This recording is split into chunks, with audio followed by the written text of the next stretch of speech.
favorites, Cooney, Barrows, Casey. The outlook wasn't brilliant for the Mudville Nine that day. The score stood 4-2, with but one inning left to play.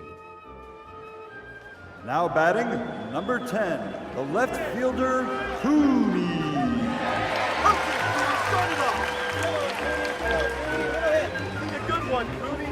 A little bigger, baby.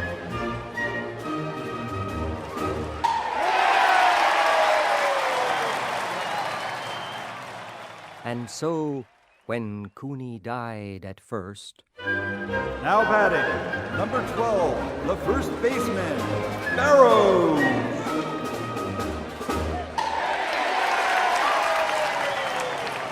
and Barrows did the same, a sickly silence fell upon the patrons of the game.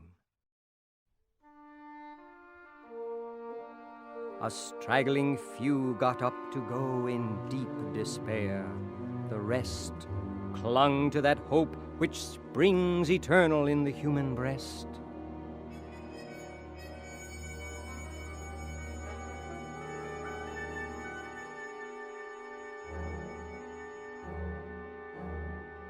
They thought, if only Casey could but get a whack at that, we'd put up even money now with Casey at the bat.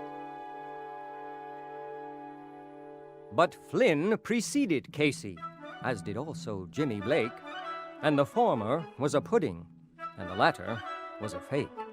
So upon that stricken multitude grim melancholy sat, for there seemed but little chance of Casey's getting to the bat. But Flynn let fly a single to the wonderment of all. And Blake, the much despised, tore the cover off the ball. And when the dust had lifted and they saw what had occurred, there was Jimmy safe on second and Flynn a hugging third. Then from the gladdened multitude went up a joyous yell. It bounded from the mountain top and rattled in the dell. It struck upon the hillside and recoiled upon the flat, for Casey, mighty Casey, was advancing to the bat.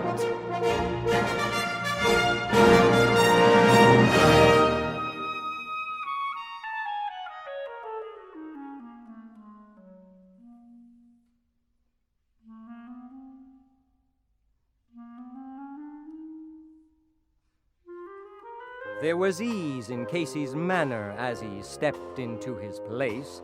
There was pride in Casey's bearing and a smile on Casey's face. And when, responding to the cheers, he lightly doffed his hat, no stranger in the crowd could doubt 'twas Casey at the bat.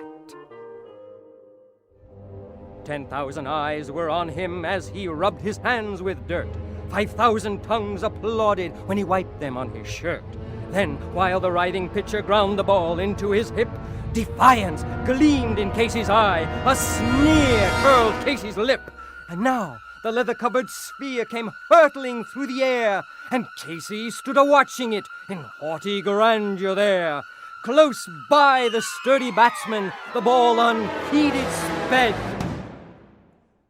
"That ain't my style," said Casey. Strike one! The umpire said. From the benches black with people, there went up a muffled roar, like the beating of the storm waves on a stern and distant shore. Kill him! Kill the umpire! Shouted someone from the stand, and it's likely they'd have killed him had not Casey raised his hand. With a smile of Christian charity, great Casey's visage shone. He stilled the rising tumult. He bade the game go on. He signaled to the pitcher, and once more the spheroid flew. But Casey still ignored it, and the umpire said, Strike two.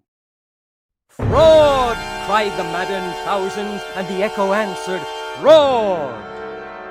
But one scornful look from Casey, and the audience was awed. They saw his face grow stern and cold.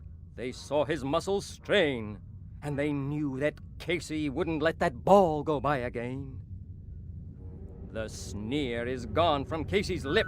His teeth are clenched in hate. He pounds with cruel violence his bat upon the plate. And now the pitcher holds the ball, and now he lets it go, and now the air is shattered by the force of Casey's blow.